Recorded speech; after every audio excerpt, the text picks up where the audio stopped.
এই যে শুনছো? হুম, তোমাকেই বলছি। আমাদের চ্যানেলটি সাবস্ক্রাইব করে দাও না প্লিজ।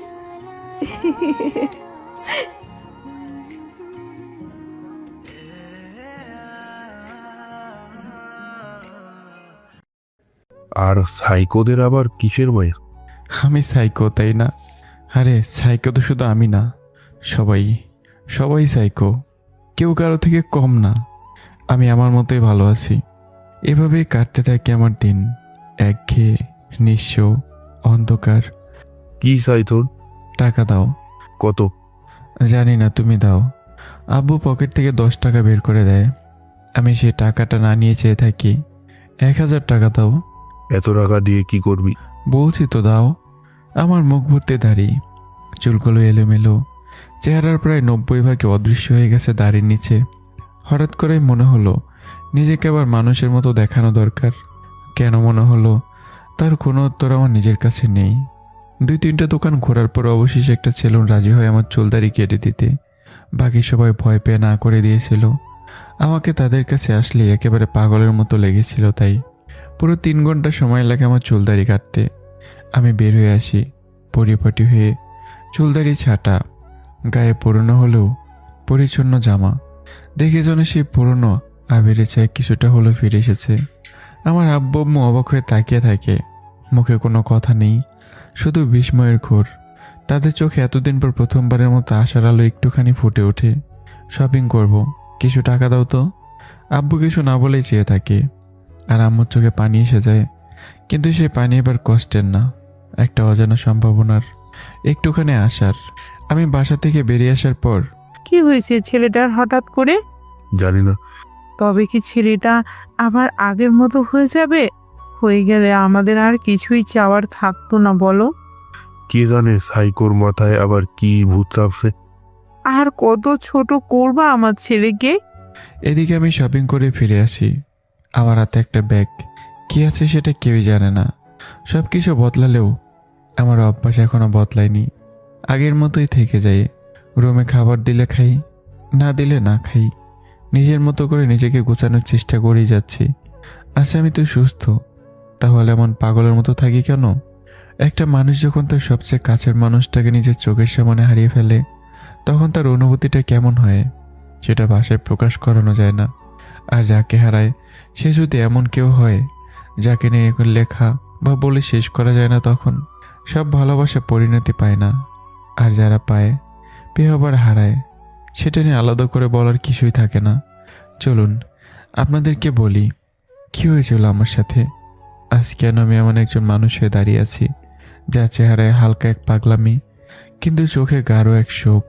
চলুন ফিরে যাই 2 বছর আগের সে এক সকালে। প্রতিদিনের মতো আজকেও সুন্দর একটা সকাল এসেছিল আমার জীবনে। সকালে ঘুম ভেঙে চোখ খুলে দেখি আমার সবচেয়ে প্রিয় মানুষ আমার পাশেই শুয়ে আছে। নিঃশব্দে তাকিয়েছিলাম নীরার দিকে। ঘুমন্ত মুখটা যেন একটা নীরব শান্তি এনে দিচ্ছে আমার হৃদয়ে। আমার চোখে সেই মুহূর্ত ছিল অমূল্য। একটা আলতো চুমো কপালে এঁকে দিয়ে তাকে ঘুম থেকে জাগিয়ে তুললাম। সেই সকাল যেন নিখুঁত একটা দৃশ্যপট, শান্তি আর ভালোবাসায় মোড়ানো। আমাদের 4 বছরের সম্পর্ক, অনার্স প্রথম বর্ষে পরিচয়ে, ধীরে ধীরে গাঢ় বন্ধন, তারপর বিবাহ। আমাদের সম্পর্কের সবচেয়ে শক্তিশালী উদাহরণ ছিল বিশ্বাস। আর বিশ্বাস থাকলে ভালোবাসা কখনো ভাঙে না, ভাঙা উচিত নয়। সেদিনে আমার আর নীরার গ্রামের বাড়ি যাওয়ার কথা। আমি আগেভাগে অফিস থেকে 1 সপ্তাহের ছুটি নিয়ে রেখেছি। সকালে নাস্তা সেরে দুজনে বের হই শপিংয়ে, গ্রামে সবার জন্য কেনাকাটা করতে। শপিংয়ে যাওয়ার মাঝে নীরা একা আবদার করে আইসক্রিম খাবে। নীরার এমন ছোট ছোট আবদারগুলো আমি সবসময় পূরণ করতে চাই। শেষে আমরা চলে আসি একটা আইসক্রিম পার্লারে। তুমি গাড়িতে বসো, আমি আইসক্রিম নিয়ে আসি।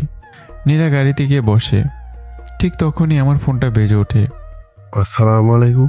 ওয়ালাইকুম আসসালাম। কেমন আছো আব্বু? ভালো। তুই নাকি সকালে তোর আম্মুকে কল করেছিলি আজ গ্রামে যাচ্ছি? হ্যাঁ, এই জন্য এসেছি, শপিং করছি। সবার জন্য কিছু নিয়ে যাস, বিয়ের পর দ্বিতীয়বার যাচ্ছিস তো, একটু খেয়াল করিস। এই কথা বলতে বলতেই নীরা এক ইশারা করে আমাকে ডাকছিল। কিছু বলার আগেই নীরা দরজা খুলে গাড়ি থেকে বেরিয়ে যায়। ঠিক তখনই পাশ দিয়ে ছুটে আসে এক ট্রাক। 1 সেকেন্ডে আমার পৃথিবী বদলে যায়। সব কিছু যেন থেমে যায়। রাস্তার রং লাল হয়ে ওঠে রক্তে, নীরার পড়ে থাকে নিথর দেহ। আমি পাথরের মতো দাঁড়িয়ে থাকি। চেতনায় ফিরতে ফিরতে ছুটে যাই নীরার কাছে। হাসপাতালে নিয়ে গেলে ডক্টররা জানায় ঘটনাস্থলে মৃত্যুবরণ করেছে নীরা। তারপর থেকে আমার জীবনটা যেন একটা অন্তহীন শূন্যতায় দিন কেটে যায়। রাত আসে কিন্তু কোনো অনুভূতি ছাড়াই সময় চলে যায়, কিন্তু আমি জানি না কিভাবে। এভাবে 2 বছর চলে যায় যেন চোখের পলকে। প্রথম কদিন আমার ডিপ্রেশনের মধ্যেই ছিলাম। কিভাবে নিজেকে বোঝাবো কিছুই বুঝে উঠতে পারছিলাম না। নীরার মৃত্যু আমার কাছে দুঃস্বপ্নের মতো। আমার পক্ষে এটা মানা কোনোভাবেই সম্ভব ছিল না। নীরা নেই, অনেক চেষ্টা করেও নিজেকে আর বোঝাতে পারিনি। শেষমেশ একটা কথাই মাথায় আসে, পাগল হচ্ছে একমাত্র প্রাণী যার নেই সুখ, নেই দুঃখ, নেই শীত, নেই গরম। একটু মানুষের মতো দেখতে হলেও আসলে সে এক ভিন্ন ধরনের প্রাণী। নীরা ছিল আমার সব কিছু, আমার আলো, আমার আশ্রয়, আমার ভালোবাসা। এখন সে আলোই নিভে গেছে। আমি আর কিছুই চাই না, আর কিছু জানতেও চাই না। আমি এখন শুধু একটা মুখোশ পরে বেঁচে আছি, ভেতরে পোড়া এক মৃত আত্মা নিয়ে। এই 2 বছরে আমার জীবন আর জীবনের মধ্যকার সব কিছু মুছে গেছে। এখন আমি নিজেকে পরিবর্তনের কথা ভাবছি। আমি ভাবছি নিজেকে ধ্বংস করে ফেলা কি নীরার প্রতি ভালোবাসা, নাকি সেটা নিজের মাকে কান্নায় ভেঙে পড়তে দেখা, নিজের বাবার দীর্ঘ শ্বাস শুনে না শোনার ভান করা। না, এটা ভালোবাসা নয়। এই শহরের প্রতিটা রাস্তা, প্রতিটা গলি, প্রতিটা ইট সব জানে আমার আর নীরার গল্প। যেখানে যেত নীরা, যেটা ছুত, যে ব্রেঞ্চটায় বসতো, সবখানে এখন একরাশ স্মৃতি আর নিঃশব্দ কান্না জমে আছে।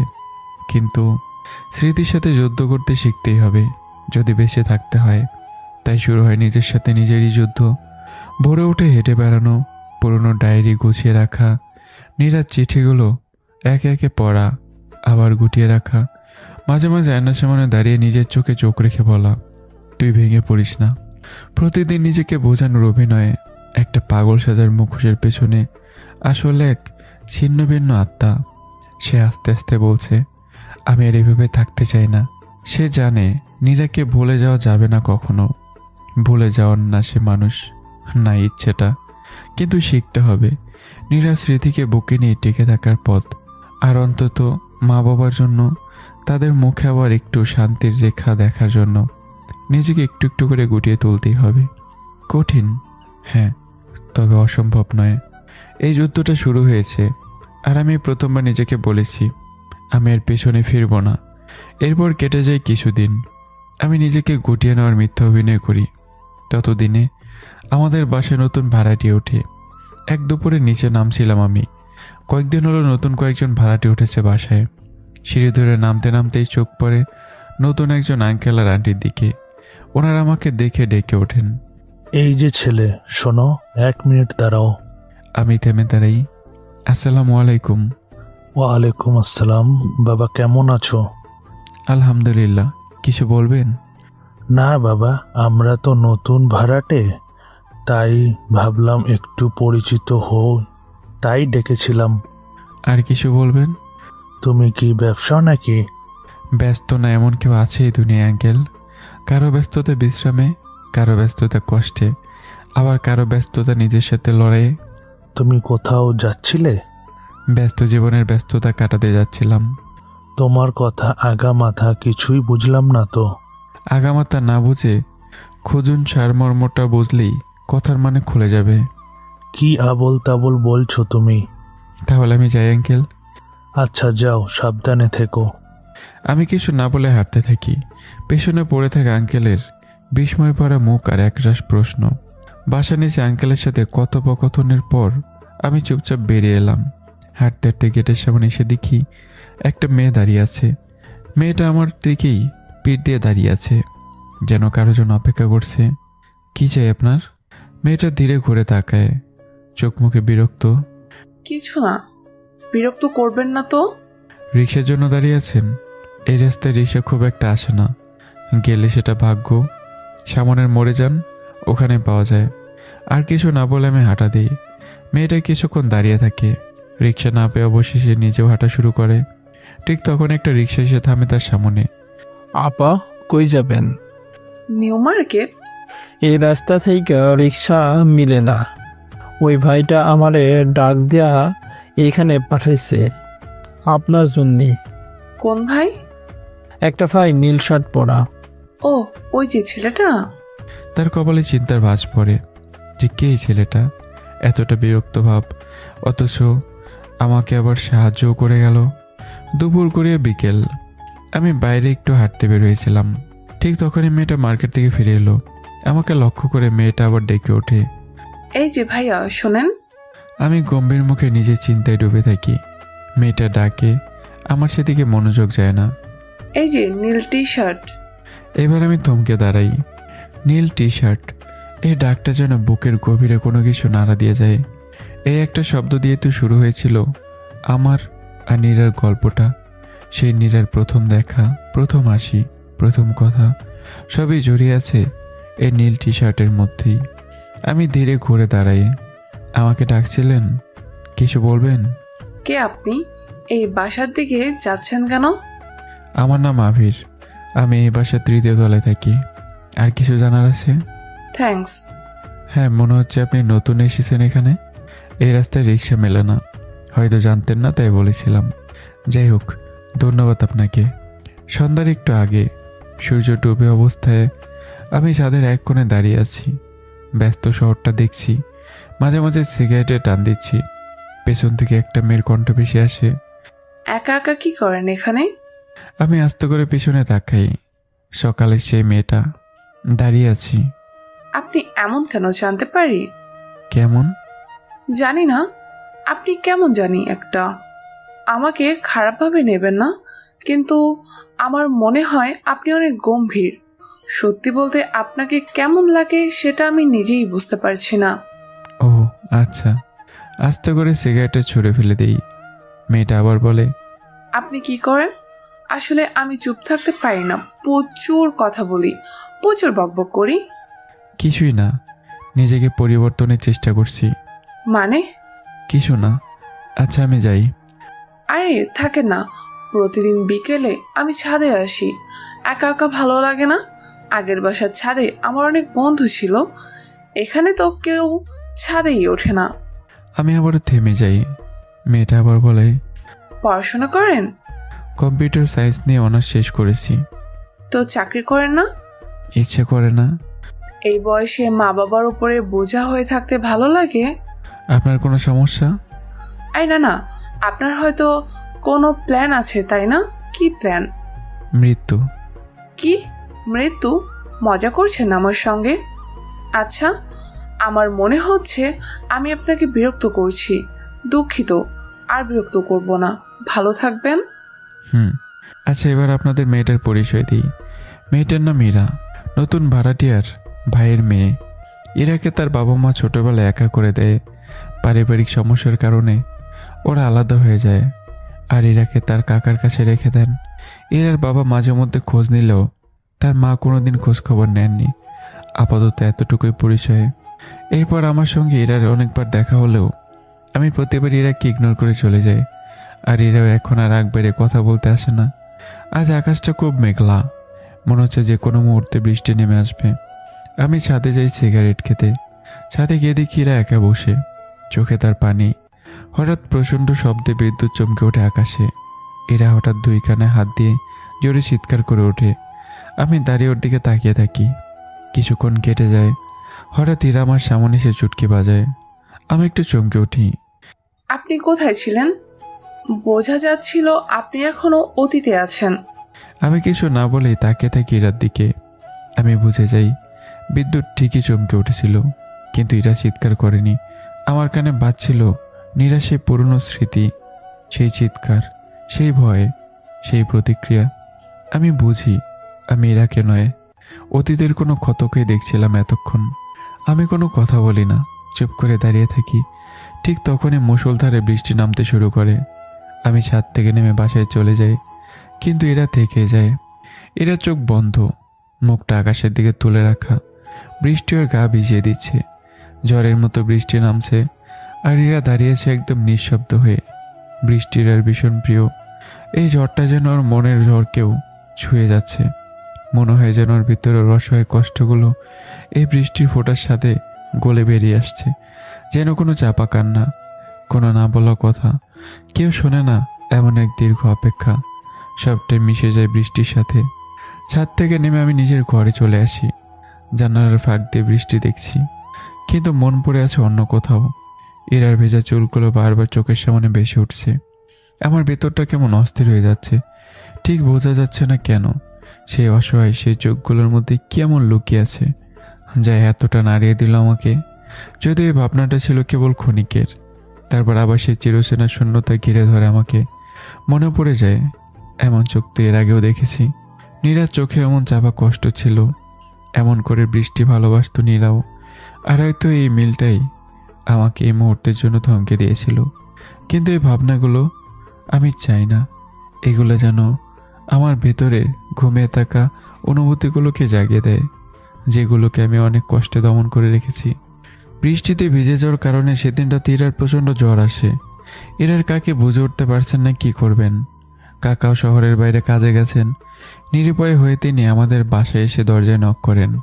আমার আম্মু দরজা খুলে দিয়ে খানিকটা অবাক হয়ে জিজ্ঞাসা করেন, ভাবি আপনি এত রাতে?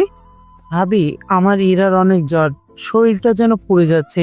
আপনি যদি অভিরকে বলতেন একটা ডাক্তার আনতে। আপনি আমার আবিরকে চেনেন কিভাবে? ওইদিকে আপনার ভাই বলেছিলেন। প্লিজ ভাবি, একটু অভিরকে ডাকেন, একটা ডাক্তার আনিয়ে দিন না। আচ্ছা ভাবি, আপনি চিন্তা করবেন না, আমি আবিরের আব্বুকে পাঠাচ্ছি। বাইরে তো এখনো বৃষ্টি হচ্ছে, ভাইকে কেন পাঠাবেন? অভির কি বাসায় নেই? আছে, কিন্তু ও যাবে না। আপনি বাসায় যান, আমি ব্যবস্থা করছি। রাত তখন প্রায় 11টা। বাইরে এখনো টিপ টিপ বৃষ্টি পড়ছে। আমি জানালা দিয়ে তাকিয়ে আছি, কিন্তু আমার চোখে অন্য এক ঝড়। মায়ের কথাগুলো স্পষ্ট শুনেছি আমি যাব না, অথচ আমার ভেতরটা তখন থেকেই অদ্ভুতভাবে অস্থির। সেই সন্ধ্যার ছাদের দৃশ্যটা কিছুতেই বলতে পারছি না। এরা চোখের পানির সঙ্গে বৃষ্টির মিশে যাওয়া কষ্টটা যেন আমার হৃদয়ে জমে আছে এখনো। আমার যাওয়ার ইচ্ছে হয়েও আর যাওয়া হলো না। কোনো এক অদ্ভুত মায়া যেন আমাকে যেতে দিচ্ছে না। নীরার প্রতি ভালোবাসাটাই হয়তো যেতে দিচ্ছে না। আমি ছাদের এক কোণে দাঁড়িয়েছি, হাতের মধ্যে হাত পড়া সিগারেট। হঠাৎ কানে আসে হালকা সুর। হেডফোনে গান শুনতে শুনতে এরা পাশে এসে দাঁড়িয়েছে। দুজনেই চুপ। আজ আকাশের মন ভালো, বৃষ্টি হবার সম্ভাবনা নেই। আপনি নিজে থেকে কথা বলতেও জানেন বুঝি? আমি চুপ। এই কথার কোনো উত্তরই নেই আমার কাছে।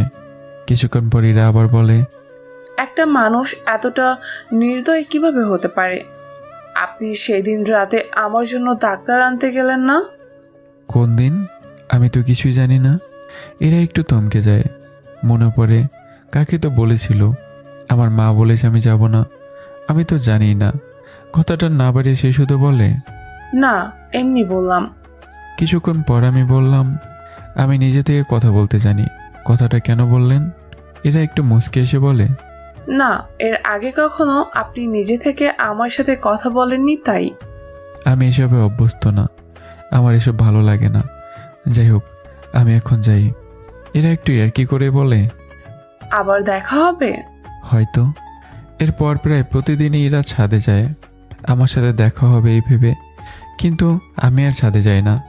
আমি জানি ছাদে এরা থাকে, আর এরা থাকলে আমাকে কখনো ছাদে যেতে দিত না।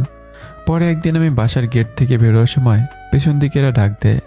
আমি খানিকটা বিরক্তির সুরে দাঁড়িয়ে বললাম, বলুন, কিছু বলবেন? এরা লজ্জা পেয়ে যায়, একটু ওষুধ খেয়ে হলেও বলে, আপনি না সেদিন বলেছিলেন হয়তো আবার দেখা হবে, তারপর থেকে তো আপনি একেবারে হারিয়ে গেলেন। আমি চুপ করেই থাকি, কোনো কথা বলি না। তখন ইরাই আবার বলে ওঠে, কোন দিকে যাচ্ছেন? এমনি হাঁটতে বের হয়েছি।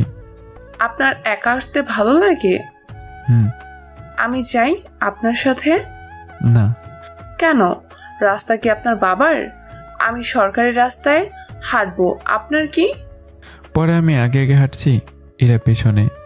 আমার খানিকটা বিরক্তই লাগছে, তবুও কিছু বলছে না। এরা পেছন থেকে ডেকে বলে, এখানে এসেছি আজ প্রায় 1 মাস হয়ে গেল। এখানে আমার কোনো বন্ধু নেই, এমন কেউ নেই যার সঙ্গে একটু ঘুরতে বের হব বা আড্ডা দিতে পারি। আপনি তো আমার উপরতলায় থাকেন, আপনি কি আমার বন্ধু হবেন? না। কেন? আমার এসব ভালো লাগে না, তাই। আবারও নীরবতা। দুজনে চুপচাপ হাঁটতে হাঁটতে বাসায় ফিরে আসি। গেটের সামনে এসে ইরা আবার বলে, একটা কথা রাখবেন? কি কথা? রাখার মতো হলে রাখবো। বিকেলে ছাদে আসবেন, একা একা ভালো লাগে না। আমি কোনো উত্তর না দিয়ে চলে আসি। বিকেলে ইরা ছাদে অপেক্ষা করে। আমি যাইনার জন্য চলে আসি আমার বাসায়। আমার মা ইরাকে দেখে বেশ খুশি হন। আরে মা, তুমি এই সময় কেমন আছো? জি আন্টি, ভালো। আবির কোথায়? রুমে হয়তো ঘুমাচ্ছে। তিনি তো আমাকে কথা দিয়েছিলেন ছাদে আসবেন। ও কাউকে কথা দেয়? তোমার কোথাও ভুল হচ্ছে মা। অভি যদি কাউকে কথা দেয়, সেটা রাখার জন্য সে সর্বোচ্চ চেষ্টা করে। আমি কি তাহলে ওনার রুমে একটু যাব? না মা, ওর রুমে যেতে হবে না। পরে কোথাও দেখা হলে কথা বলে নিও। কিন্তু কেন আন্টি? ওর ঘুম ভাঙলে ও খুব রেগে যায়। এরা আর কিছু না বলে বেরিয়ে যায়। এরা বাসায় ফিরলে কাকে জিজ্ঞাসা করে, কি রে, কই গেছিস? ওপরের আন্টির বাসায়। ও আচ্ছা, আজকে তন্ময় আসবে জানিস? ওর রুমটা একটু গুছিয়ে রাখ না মা। তন্ময় হচ্ছে এরা চাচাতো ভাই। এরা তাদের সঙ্গে থাকে। তন্ময় তাদেরই ছেলে। তন্ময় ঢাকার বাইরে পড়ালেখা করে, তাই পরিবারের সঙ্গে থাকে না। কখন আসবে? জানি না, সকালে কল দিয়ে বললো আজকে আসবে। কল দিয়ে দেখো না এখন কোথায়। তুই দিতে পারিস না? আমার কি 1 মিনিটও ফাঁকা আছে? এরা ফোন করে তন্ময়কে। কিরে ইরা, কেমন আছিস? ভাইয়া ভালো। তুমি নাকি আজকে আসছো? কেন? তোর কি কিছু লাগবে নাকি? আরে না, আমার আবার কি লাগবে? কখন আসবে তুমি? গেটেই আছি, ঢুকছি এখন। এর প্রায় 40 মিনিট পর তন্ময় বাসায় আসলে এরা তন্ময়ের সাথে ঝগড়া শুরু করে দেয়। এই তোমার বাসার গেট? তন্ময় হেসে দেয়। আরে কাছেই ছিলাম, জ্যামে পড়ে গেছি। রাতে খাবার টেবিলে এরা তন্ময়কে জিজ্ঞাসা করে, ভাইয়া কয়দিনের জন্য আসছো এইবার? এই তো 4-5 দিন যা পারি। কক্সবাজারে থাকো, প্রতিদিনই তো বিচে যাও। আরে না রে, সময় পাই না, ব্যস্ত থাকি। হ্যাঁ হয়েছে, আমি যেন ফেসবুক ছবি দেখি না। দাঁড়া, আজকেই তোকে ব্লক করব। পরদিন এরা নিচে নামতেই দেখে আমি যাচ্ছিলাম। পেছন থেকে ডাক দেয়, কাল ছাদে আসলেন না কেন? ঘুমোচ্ছিলাম। আমি আপনার জন্য 2 ঘন্টা অপেক্ষা করেছি। জানেন অপেক্ষা করা কতটা কষ্টের? আমি তো বলিনি যাব। আপনাকে অপেক্ষা করতে বলেছে কে? আজকে আসবেন? না। তবু আমি অপেক্ষা করব আজও। আমি কোনো জবাব না দিয়ে চলে যাই। সন্ধ্যা নামার একটু আগের সময়ে ছাদের কোণে চুপচাপ দাঁড়িয়ে আছি। হাতে সিগারেট নেই, চোখে সেই চিরচেনা বিলুপ্ত দৃষ্টি নেই আজ। আকাশটা পরিষ্কার, হালকা বাতাসও বইছে, চারপাশে শহরের চেনা শব্দ। আজ আমি ছাদে এসেছি ইরার জন্য। গতকালের কথাগুলো বারবার কানে বাজছে, তবু আমি অপেক্ষা করব আজও। আমি চুপচাপ দাঁড়িয়ে আছি, নিজের ভেতরে এক অস্থিরতা টের পাচ্ছি। এরার ওই কথাটা যেন আমার ভেতরে জমে থাকা কিছু অনুভূতিকে নাড়া দিয়েছে। এমন তো কথা কেউ বলে না, না বলা কথা যেন বলা হয়ে গিয়েছিল একেবারে সহজভাবে। সময় গড়ায়, আমি ছায়া হয়ে দাঁড়িয়ে থেকে ছাদে। একসময় সূর্যটা পুরোপুরি অস্ত যায়, আলো কমে আসে, বাতাসটা একটু ঠান্ডা ঠান্ডা লাগে, কিন্তু এরা আর আসে না। আমি মন খারাপ করে নিচে নেমে যাই। নিজের মনে ভাবি, আমি কি খুঁজতে সেখানে গিয়েছিলাম? আমার তো আসার কথা ছিল না। অন্যদিকে এরা আসেনি, একেবারে অন্য কারণে। দুপুরে খাবার টেবিলে বসে তন্ময় বলে ওঠে, মা, আমি ইরাকে নিয়ে গ্রামে যাব একটু পর। কাকে আবারও জিজ্ঞাসা করেন, কেন রে? এমনি একটু কাজ আছে। এরা তাড়াহুড়ো করে খেতে খেতে বলে, ভাইয়া কালকে যাই না প্লিজ, আজকে না। আজকে তো তোর মা বাবা দুজনেই গ্রামে আসবে, যাবি না? সমস্যা নেই। এরা চুপ মেরে যায়, খাবার গলা দিয়ে নামতে চায় না। তবু তার বাবা মা মানে তার জীবনের এক অভিশপ্ত অতীত। তবু মনের এক বিশাল অংশ জুড়ে আজও তারা বাস করে। 14 বছর পর আজ প্রথমবার সে একসাথে তার বাবা মাকে দেখবে। ওনারা তার খোঁজ নেবেন, হয়তো জড়িয়ে ধরবেন, কিন্তু এরার মন ঠিক বুঝে উঠতে পারে না এই দেখা কি আনন্দের, নাকি ভেতরে লুকিয়ে থাকা কষ্টের আরও এক রূপ। গাড়ি থামে এক পুরনো গ্রামের বাড়ির উঠোনে। গেট খুলে ভিতরে ঢোকার আগেই দূর থেকে একজন নারী ছুটে শিরাকে জড়িয়ে ধরে। এরা মা আমার। চোখে মুখে শুধু কান্না, এতটা বছর ধরে জমে থাকা কষ্ট যেন আজ কান্নার স্রোতে ধুয়ে যাচ্ছে। ইরার গাল ভিজে যায় তার মায়ের কান্নায়। মা এত শক্ত করে জড়িয়ে ধরে যেন ছেড়ে দিলে আবার হারিয়ে যাবে। তুই এত বড় হয়েছিস, মা তোর মুখ দেখতে কতদিন অপেক্ষা করছি জানিস? মা, এই শব্দটা উচ্চারণ করতে গিয়েও ইরার গলা কেঁপে ওঠে, কিন্তু চোখে জল আসে না, যেন তার চোখ শুকিয়ে গেছে অনেক আগেই। পেছন থেকে একজন পুরুষের কণ্ঠ, একটু দ্বিধাগ্রস্ত। এরা ইরার বাবা চুপচাপ দাঁড়িয়ে। ইরার মায়ের গলা ভেঙে আসে। এবার আর তোরে দূরে থাকতে দেব না, তুই আমার সাথেই থাকবি, এখানেই থাকবি, আর আমি তোর সব দায়িত্ব নেব। ইরা ধীরে ধীরে তার মায়ের হাত ছাড়িয়ে নেয় আর শান্ত গলায় বলে, না মা, আমি এখানে থাকবো না। আমি অনেক কিছুই শিখে গেছি এই বছরে। এখন শুধু ভালোবাসা পেলেই হয় না, বিশ্বাস লাগে, সুরক্ষা লাগে। ওগুলো তো আমি পাইনি। আমি আপনাদের বলিনি ওই দিন আমাকে ছুঁড়ে ফেলে দিতে? বুঝ হওয়ার পর আমার মনে হতো আমি জারুদ সন্তান। আমার কানে এখনো আসে ওই দিনের কথা, যেদিন বাবা আর আপনি ঝগড়া করতে করতে বলেন, না থাক, এসব কথা আমি আমার এই মুখে আনতে পারবো না। এই ছিল আপনার সাথে আমার শেষ দেখা। বাবা আমার সাথে কন্ট্রাক্ট রাখে, মাঝে মাঝে আমার খোঁজ নেয়, এতেই আমি খুশি। আমার মা নেই, আমার মা ওই দিনই মারা গেছে। এরপর তন্ময়ের ইরা চলে আসে। তার মাথা হয়ে যায়, কিছুক্ষণ কিছুই বলতে পারেন না, শুধু কাঁদতে থাকেন। ইরারা বাসায় ফিরতে ফিরতে অনেক রাত হয়ে যায়, প্রায় 12টা। তাই ইরার আমাকে ডাকতে আসেনি, তবে এর মনটা চটপট করছে। মনে হচ্ছে আমি ছাদে গিয়েছিলাম। পরদিন খুব ভোরেই এরা বসে থাকে, কখন সকাল হবে ভাবে। আমি তো ভোরে উঠি না, আমি তো অনেক দেরিতেই উঠি। 11টার দিকে আমার বাসায় আসে এরা। আমার মা ইরাকে দেখে বলেন, আরে মা, তুমি? জি আন্টি। আভির কোথায়? ও তো রুমে ঘুমাচ্ছে। একটু ডেকে দেওয়া যাবে? কিন্তু আন্টি, আমার তো অনেক দরকার। এরা মাথা নিচু করে চলে যায় আর ভাবতে থাকে, আভির কি সত্যি এসেছিল কাল? যদি এসে থাকে, আমি তাকে কি করে মুখ দেখাবো? জানি না কেন ওনার প্রতি এত টান অনুভব করি, কিন্তু নিজের প্রতি এখন ভীষণ অপরাধ বোধ হচ্ছে। দুপুর থেকে এরা একটু পরপর ছাদে যায় আমি আছি কিনা দেখার জন্য। এই নিয়ে 7 বার হলো। 7 নম্বর আর হতাশ হয়নি। আমি ছাদের এক কোণে বসে আছি, হাতে পোড়া সিগারেট। এরা আস্তে আস্তে কাছে এসে নরম গলায় জিজ্ঞাসা করে, আপনি কি গতকাল এসেছিলেন? আমি চুপ করে আছি। সরি, আসলে আমাকে একটু গ্রামে যেতে হয়েছিল। 14 বছর পর মায়ের সঙ্গে দেখা হলো কাল। আমি হাতে সিগারেটটা ফেলে দিয়ে পকেট থেকে আরেকটা বের করে বললাম, এই পাশে এসে বসুন, আপনার ওই পাশে গেলে সিগারেটের ধোয়া লাগবে। এরা ভদ্র মেয়ের মতো অন্য পাশে এসে বসে বলে। আমি সিগারেটটা নিভিয়ে পাশে থাকা প্যাকেটটা পকেটে ঢুকিয়ে চুপ করে বসে থাকি। এরাও নীরব। কিছুক্ষণ চুপচাপ থাকার পর হঠাৎ ইরা বলে ওঠে, আমার বয়স তখন 7, ছোট একটা মেয়ে, আর গোটা পৃথিবী ছিল মা আর বাবা। বাবা আমাকে স্কুলে নিয়ে যেত আর মা আমার চুল বেঁধে দিত। খুব সাধারণ একটা সুখী পরিবার ভাবা যায় না? আমার কোনো প্রতিক্রিয়া নেই, শুধু এরার মুখের দিকে তাকিয়ে মনোযোগ দিয়ে শুনছি।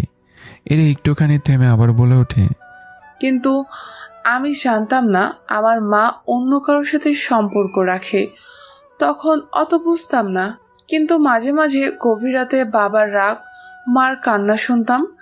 একদিন ঝগড়ার মধ্যে মা বলে ফেলেছিল, আমি আর থাকতে পারবো না এই লোকটার সাথে, আমি চলে যাচ্ছি, আমার নিজের জীবন আছে। আমি দরজার পেছনে কান পেতে দাঁড়িয়েছিলাম, কাঁপছিলাম ভয়ে। বাবা মাঝে মধ্যে মায়ের গায়ে হাত তুলতো, সেই ভয়ে ভেতরে যাওয়ার সাহস হয়নি।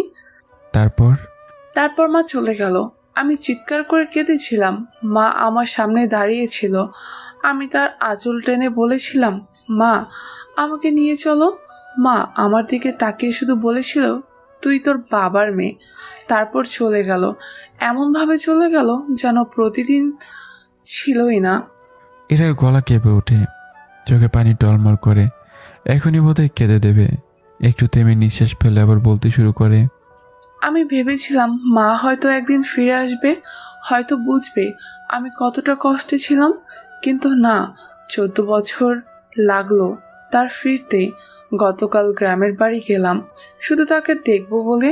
মা আমাকে দেখে কাঁদলো, বলল এখন থেকে তার কাছেই থাকি। হেসে ফেললাম মনে মনে। একজন মা যে নিজের 7 বছরের মেয়েকে ফেলে রেখে চলে যেতে পারে, সে কিভাবে আজ চায় আমি তার কাছেই যাই? এরা আবারও বলা শুরু করে, আমি জানি মা হয়তো তখন বাধ্য ছিল, হয়তো সাহসী হতে চেয়েছিল নিজের জন্য, কিন্তু একটা শিশুর সামনে দিয়ে এমন করে হেঁটে যাওয়া, সেটা কোনো সাহস না, সেটা স্বার্থপরতা। তুমি তাকে ক্ষমা করনি? না, এখনো পারিনি, হয়তো কখনো পারবো না। জানেন আফির, আমি কত কেঁদেছি, আমি কত কাঁদি। মাঝে মাঝে মনে হয় আমি যেন এক অসম্পূর্ণ সমীকরণ। মা বাবা পরিবার সব কিছু মিলে যা হওয়ার ছিল তা তো হয়নি। আমি কিছুক্ষণ চুপ করে থেকে আবার বললাম, আপনি খুব শক্ত মেয়েরা। যে কষ্ট নিয়ে আপনি এখনো হাসতে পারেন, সে কষ্ট অনেককে ঘুরিয়ে দিত। আমি কিছুক্ষণ চুপ থেকে আবারও বললাম, আপনি আপনার বাবার সাথেই থাকতে পারতেন, তাই না? হয়তো আমার ভাগ্যও ছিল না। আমার বাবা ছিলেন একজন প্রবাসী। যতদিন দেশে ছিলেন আমরা একসাথেই থাকতাম, কিন্তু বিদেশে যাওয়ার সময় আমাকে কাকার কাছে রেখে যান। আমি আর তন্ময় এক বয়সী, একসাথেই বড় হয়েছি। চাচা চাচি আমাকে কখনো বুঝতেই দেয়নি যে আমি তাদের নিজের মেয়ে না। মাঝে মাঝে তো মনে হয় তারা তন্ময়ের থেকেও আমাকেই বেশি ভালোবাসেন। আব্বু বিদেশে থাকতেই এক মহিলার সঙ্গে অনলাইনেই পরিচয় হয় তার। সেই সম্পর্কটা পরে বিয়েতে করায়, কিন্তু সেই মহিলার একটা শর্ত ছিল, তিনি কোনোভাবেই বাবার আগের সংসারের কোনো সন্তানের দায়িত্ব নিতে পারবেন না। আব্বু তাকে ভীষণ ভালোবেসেছিলেন। সেই ভালোবাসার কারণেই হয়তো তিনি আমাকে চাচার কাছে রেখে দেন, নিজের নতুন সংসার শুরু করেন। তখন আমার বয়স মাত্র 9, কিছুই বুঝতাম না, শুধু দেখতাম আব্বু মাঝে মধ্যে আসতেন, আমাকে ঘুরতে নিয়ে যেতেন, ছোট ছোট উপহার দিতেন। হয়তো তিনি আমায় ভালোবাসতেন, কিন্তু তার ভালোবাসা সেই মহিলার ভালোবাসার চেয়েও দুর্বল ছিল। এরা চোখ বেয়ে এখনই হয়তো পানি নামবে। সে আবার বলল, সবকিছু হয়তো আমার কপাল। এই যে কপালের জোরেই এমন একটা পরিবার বড় হয়েছি, যারা আমাকে নিজের সন্তানের মতো লালন করেছে। এমনকি আমার বড় করার জন্য তারা আর কোনো সন্তান পর্যন্ত নেননি। আমি ছোটবেলায় বুঝতেই পারতাম না যে চাচা চাচি আমার মা বাবা না। যদি আমার চাচা চাচি না বলে ডাকতে শেখাতো হতো, তাহলে হয়তো কোনোদিন বুঝতেই পারতাম না ওনারা আমার আপন মা বাবা নন।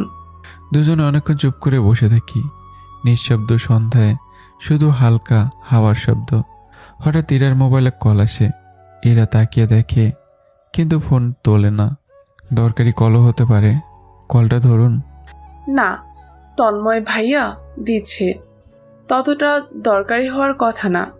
আমি আর কিছু না বলে ধীরে ধীরে উঠে দাঁড়াই। কোনো শব্দ না করেই ছাদ থেকে চলে যাই। এরাও উঠে দাঁড়ায়, যাওয়ার জন্য পা বাড়ায়। ঠিক তখনই ছাদের তন্ময় উঠে আসে। কিরে, তুই এখানে? কল দিচ্ছি, রিসিভ করিস না কেন? না ভাইয়া, খেয়াল করিনি। হাতে মোবাইল নিয়ে বসে আছিস, তাও খেয়াল করিসনি? এখন তো দেখি নিচে যাচ্ছিলাম। যেতে হবে না আর, আয় বস, আড্ডা দেই। আর তোর চোখে পানি কেন? এরা তাড়াতাড়ি চোখ মুছে ফেলে। হালকা এসে বলে, কই পানি ভাইয়া, একটু আগে একটা পোকা ঢুকেছিল চোখে, তাই হয়তো। তন্ময় একটু সন্দেহজনক চোখে তাকায়, তবুও কিছু না বলেই পাশে বসে পড়ে। আচ্ছা আয় বস, তোর সাথে একটু কথা আছে আমার। কথা আছে বলেও তন্ময় কিছু বলছে না। চারদিকে ছড়িয়ে থাকা নীরবতা যেন আকাশের নিচে ঝুলে আছে। নিস্তবতা ভেঙে এরা আস্তে করে বলে, তুমি না কি বলবে ভাইয়া? তন্ময় হালকা এসে বলে, না তেমন কিছু না, এমনি রুমে ভালো লাগছিল না, তাই ভাবলাম আড্ডা দেই। তো আর কতদিন? এইবার বিয়েটা করে ফেলো, নাকি প্রেম প্রেম কিছুই করছো? না রে, এখনকার মেয়েরা ভালো না। কেন? এখনকার মেয়েরা তোমাকে কি করেছে শুনি? না কিছু করেনি, তবে চারপাশে যা দেখি যা শুনি মনটা কেমন জানি হয়ে যায়। বন্ধুরা অনেকেই প্রেম করছিল, শেষে কেউ বিশ্বাসঘাতকতায় ভেঙে গেছে, কেউ আবার প্রতারণার শিকার। তখন ভাবি এসব ঝামেলার চেয়ে ভালো যাকে ছোট থেকে চিনি, যার ভালো মন্দ সব জানি, তাকে যদি জীবনের সাথী বানানো যায় তবে কেমন হয়? মানে তুমি কাউকে ছোট থেকে পছন্দ করো? আমাকে তো কোনোদিন বলনি। বলিনি, কারণ মেয়েটা তুই। এরা এক মুহূর্তের জন্য সব থেমে যায়। এরা চোখ বড় বড় হয়ে যায়। তন্ময়ের কথা শুনে এরা চুপ হয়ে যায়। ওর চোখে মুখে নাচে হাসি, নাচে রাগ, যেন সমস্ত শরীরটা এক মুহূর্তে ঝিম মেরে গেছে। তন্ময় কিছু বলছে না। ওর চোখে এক ধরনের আশা, আবার ভয়ও। যদি এই চুপ থাকাটার মানে না হয়। এরা মাথা নিচু করে বসে থাকে। পায়ের পাতা নিচে ঠান্ডা ছাদের স্পর্শ যেন আরাম নয়, বরং এক ধরনের অস্থিরতা এনে দিচ্ছে। ও কিছু বলছে না, শুধু দূরে তাকিয়ে আছে। সময় যেন থেমে গেছে। একটা কাক ডেকে ওঠে পাশের বাড়ির কার্নিশে। এরা আস্তে করে উঠে দাঁড়ায়। তন্ময় বলে ওঠে, এরা কিছু বলবি না? এরা তাকায় না, শুধু নিচু গলায় বলে, আমি বাসে যাচ্ছি ভাইয়া। তারপর ধীরে ধীরে ছাদ থেকে নামতে থাকে। পেছনে ফেলে যায় এক গা ভরা কথা, নীরবতা আর এক চঞ্চল হৃদয়ের গতি। তন্ময় ছাদে বসে থাকে অনেকক্ষণ। এরা যে বিষয়টা জানতো না, বিষয়টা এমন না। তন্ময় ইরাকে পছন্দ করে, এটা এরা অনেক আগে বুঝেছিল। কিন্তু এরা তন্ময়কে কখনো ভাই ছাড়া অন্য কিছুই ভাবেনি। রাতে এরা তন্ময়ের রুমে যায়। তন্ময় খাটে বসে মোবাইলে কিছু দেখছিল। এরা চুপচাপ গিয়ে পাশে বসে। তন্ময়ের বুকের দুপুকানি বাড়তে থাকে। এরা কি হ্যাঁ বলবে নাকি না বলবে? এরা নিজেই কথা বলে ওঠে, তুমি বিকেলে যে কথা বলেছিলে সেটা মজা করেই বলেছিলে, তাই না ভাইয়া? না এরা, আমি একদম সিরিয়াস ছিলাম। আমি তোকে সত্যি ভালোবাসি, অনেক দিন ধরেই। ভাইয়া তুমি জানো, আমি সবসময় তোমাকে নিজের আপন বড় ভাইয়ের মতো দেখেছি। তুমি সেটা জানো, তাই না? এইভাবে বলা তোমার ঠিক হয়নি। কেন আমাদের এত বছরের ভাই বোনের সম্পর্কটা নষ্ট করতে চাইছো? সে কণ্ঠে কষ্ট লুকাতে পারে না। চাচা চাচি যদি এসব জানে, আমাকে বাসা থেকে যদি বের করে দেয়, আমি কোথায় যাব বলো? তন্ময় তৎক্ষণাৎ বলে ওঠে, তুই কোথাও যাবি না, আমি তোকে আমার কাছে রাখবো, অনেক যত্নে, অনেক ভালোবাসায়, বিশ্বাস করো এরা। এরা এবার স্পষ্ট বিরক্তির সঙ্গেই বলে, ভাইয়া আমি একবার বলছি, তুমি বুঝছো না? আমার উত্তর হচ্ছে না। আমি কখনো তোমাকে ওইভাবে ভাবিনি, ভাবার কোনো সুযোগও নেই। তন্ময় একরকম জেদ ধরে বলে, ভাবিসনি তো কি হয়েছে, সময় নেই, আমি তো আছি। ভাইয়া প্লিজ, আমি তোমাকে ভালোবাসি না, আমি অন্য কাউকে ভালোবাসি। আমাকে আর এসব কথা কখনো বলবে না প্লিজ। এরা রেখে তন্ময় রুম থেকে বেরিয়ে যায়। রুম থেকে বেরোয় সময় দেখে তন্ময়ের মা দরজায় দাঁড়িয়ে আছে। উনি সব কথা শুনেছেন। এরা চলে যাওয়ার পর উনি তন্ময়ের রুমে এসে বলেন, তুই ইরাকে সত্যি ভালোবাসিস? দেখ, ইরা আমাদের কথা ফেলবে না। তুই চাইলে আমি ওর সাথে কথা বলবো। তন্ময় কিছুক্ষণ চুপ থেকে এক নিঃশ্বাসে সব বলে, না মা, এখন আর কিছু বলতে হবে না। ইরা যা বলেছে সেটাই স্পষ্ট। আমি ওকে ভালোবাসি ঠিকই, কিন্তু ভালোবাসা মানে কখনো জোর করে পাওয়া যায় না। ও যদি আমার ভালোবাসা না নিতে চায় তাহলে আমি জোর করব না। মা, আমি জানি আমি কি অনুভব করি, কিন্তু আমি এটাও জানি আমার ভালোবাসার জন্য ওর জীবনে ঝামেলা তৈরি করা ঠিক হবে না। ও আমাকে ভাই ভাবে, সেই জায়গা থেকেই ওর প্রতি যত্ন থাকবে আমার। শুধু আর কখনো নিজেকে ওর উপর চাপিয়ে দেব না। ভালোবাসা মানে তো শুধু পাওয়ার খেলা না মা। ভালোবাসা মানে হলো কাউকে এমনভাবে ভালোবাসা যাতে তার ভালো থাকা নিশ্চিত হয়, তবে সেটা আমার সাথে হোক বা না হোক। তন্ময়ের মা আর কিছু বলতে পারে না। তন্ময়ের চোখে পানি, কিন্তু কণ্ঠে এক হার না মানা ভালোবাসার শক্তি, যেখানে হেরে গিয়েও মানুষ মাথা উঁচু করে দাঁড়াতে জানে। এবার দরজার বাইরে দাঁড়িয়ে এরা কথাগুলো শুনে ফেলে। তন্ময়ের গলা ধরে আসার স্বর, মার সামনে নিজেকে ধরে রাখার চেষ্টা, সব কিছু যেন এরার বুকের ভিতরে অজানা ধাক্কা দিয়ে যায়। সে বুঝতে পারে তন্ময় তাকে সত্যি খুব ভালোবাসে, গভীরভাবে, নিঃস্বার্থভাবে।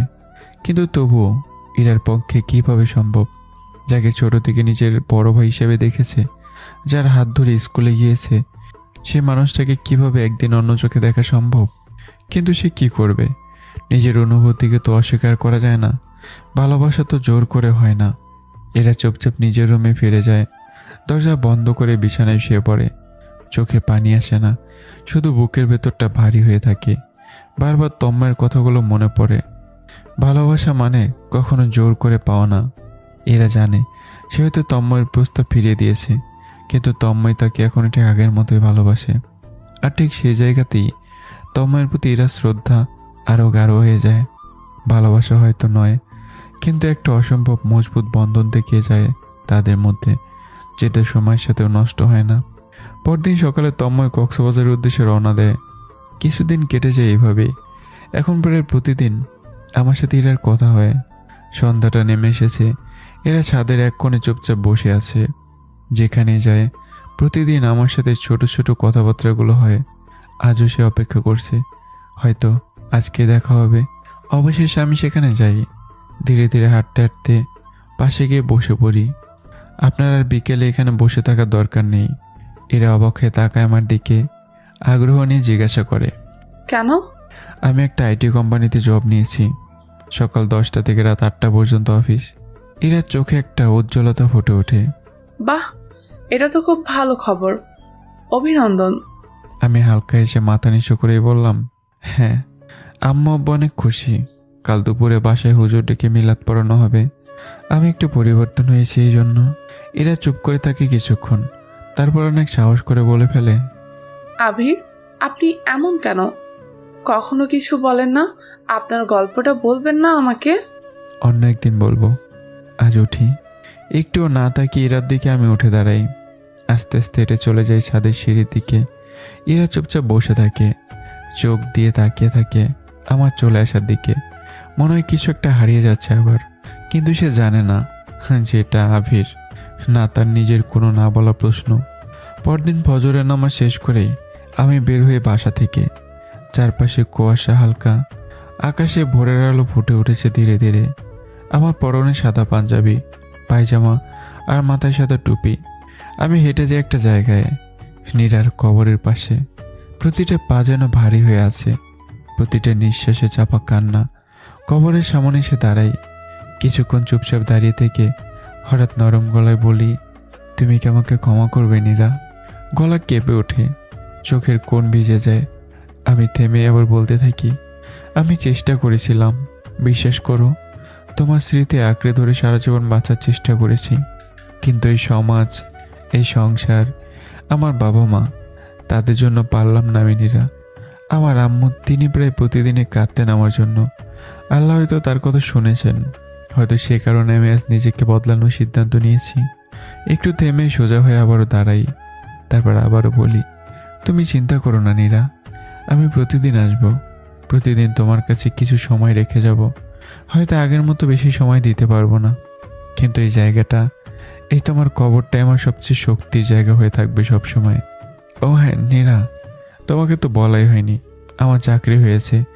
তোমার মনে আছে আগের চাকরিটা যখন হয়েছিল তুমি কতটা খুশি হয়েছিলে? আবারও চাকরি হলো নীরা, কিন্তু তুমিই তো নেই পাশে। কোথায় চলে গেলে নীরা? কেন চলে গেলে?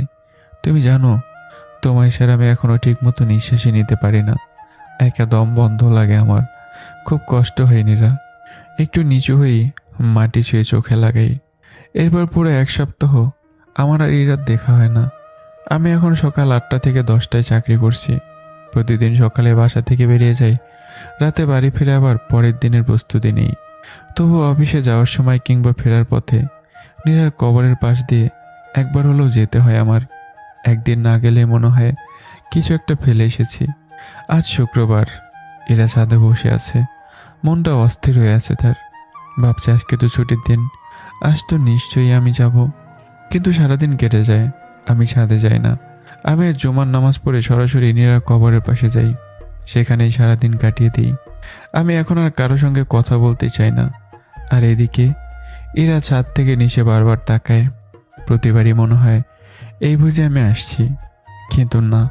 সন্ধ্যার একটু আগে অবশেষে আমাকে গেটের সামনে দেখা যায়। আমাকে দেখেই একদরে নিচে নেমে আসে এরা। ছুটতে ছুটতে এসে হাঁপাতে থাকে সে।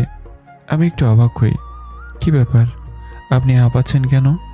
সারাদিন আপনি কোথায় ছিলেন? কাজ ছিল আমার। কেন?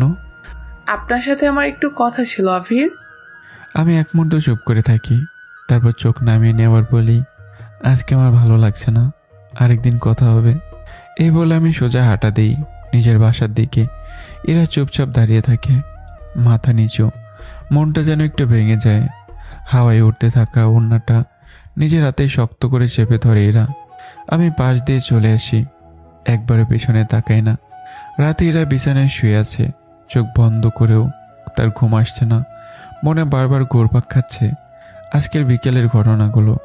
নিজেকে প্রশ্ন করে সে, আচ্ছা, আমি কেন বললাম ওনার সাথে আমার কথা আছে? আমি ওনাকে কি বলতাম? আমার এমন কি কথা ছিল ওনার সাথে? একটা দীর্ঘশ্বাস ফেলে এরা।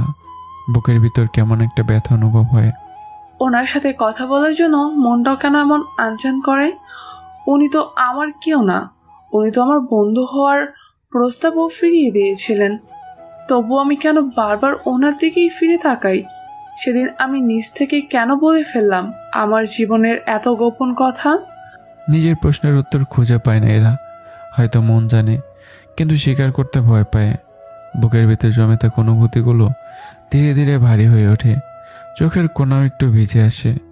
উনি যদি সত্যি আমার কেউ না হন, তাহলে আমার মনটা কেন এতটা ওনাকে নিয়ে ব্যাকুল হয়?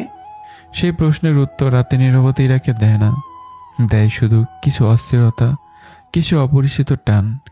আমি এখন পুরোপুরি আমার কাজে ডুবে থাকি। প্রয়োজন ছাড়া কারোর সঙ্গে কথা বলি না, হাসি না, এমনকি চায়ের বিরতির সময়টুকু আমার ডেস্কে বসে কাটিয়ে দিই। অফিসে ঢুকেই কাজে ডুবে যাই, আর বের হওয়ার আগ পর্যন্ত যেন বাইরের জগৎটাই আমার কাছে অচেনা। অফিসে সবাই জানে আমি একটু গম্ভীর স্বভাবের, কিন্তু একমাত্র আকাশ এটা সহ্য করতে পারে না। আকাশ একদম আমার বিপরীত, চঞ্চল, প্রাণবন্ত। অফিস জুড়ে তার একগুচ্ছ রাজত্ব। সে আড্ডা দিতে ভালোবাসে, ছোটোখাটো দুষ্টুমি করে সবাইকে হাসাতে ভালোবাসে। আমার এই চুপচাপ থাকা আকাশের একদমই সহ্য হয় না, তাই যখনই সুযোগ পায় আমাকে খোঁচাতে থাকে। কখনো মজা করে, কখনো সিরিয়াস ভঙ্গিতে বলে, তুই মানুষ না রে ভাই, রোবট। হাসিস না কেন? মুখে কেমন যেন গম্ভীরতা জমে আছে সব সময়। আমি হালকা হেসে এক দুই শব্দে জবাব দেই শুধু। তাতে আকাশ বলে, এই দেখো দেখো, রোবট হাসে, এইটা তো ব্রেকিং নিউজ। আমার মুখে যদিও সবসময় কঠোরতা, তবুও আকাশের প্রতি কোথাও একটা মায়া আমার চোখে মাঝে মাঝে ধরা পড়ে, যেটা শুধু খেয়াল করলে বোঝা যায়। দেখতে দেখতে আমার অফিসে যোগদানের 1 মাস পূর্ণ হয়। মাস শেষে বেতন পেতেই ব্যাগটা কাঁধে নিয়ে সোজা হাঁটা দিই পুরনো সেই ফুলের দোকানের দিকে। দোকানটার কাঠের তাক থেকে এবারও তোলে নেই আমার প্রিয় কাঠগোলাপ। এটা আমার প্রথম উপার্জন নয়। আগেও অনেক নীরার জন্য উপহার কিনেছি, খুশি করেছি, হাসিয়েছি, কিন্তু আজকের এই কাঠগোলাপ অন্যরকম। এটা যেন একটা অদৃশ্য প্রতিশ্রুতি, নিজের পরিবর্তনের প্রমাণ। ফুলের তোড়া নিয়ে কবরস্থানের দিকে এগোই। চারপাশে নীরবতা, আর তার মাঝখানে আমি দাঁড়িয়ে। নীরার কবরের পাশে দাঁড়িয়ে আস্তে করে ফুলগুলো রেখে দেই। আবার আসলাম নীরা। অফিসটা মোটামুটি চলছে। জানো, আজকে তোমার সে কাঠগোলাপের গন্ধটা মনে হচ্ছিল, তাই আর থাকা গেল না, নিয়ে এলাম তোমার জন্য। সব ঠিকঠাক চলছে, শুধু তুমিই নেই। আকাশটা মেঘলা, বাতাসে কাঠগোলাপের গন্ধ ছড়িয়ে পড়ে, যেন পুরনো কোনো কথা স্মরণ করিয়ে দেয় বারবার। আমি ধীরে ধীরে বসে পড়ি কবরের পাশে, হাত দিয়ে কবরের মাটি শুয়ে বললাম, জানো নীরা, আজকে অফিসে এক মেয়ে সহকর্মী হেসে কিছু কথা জিজ্ঞাসা করছিল। আমার মাথায় শুধু তোমার মুখটাই ভেসে উঠল।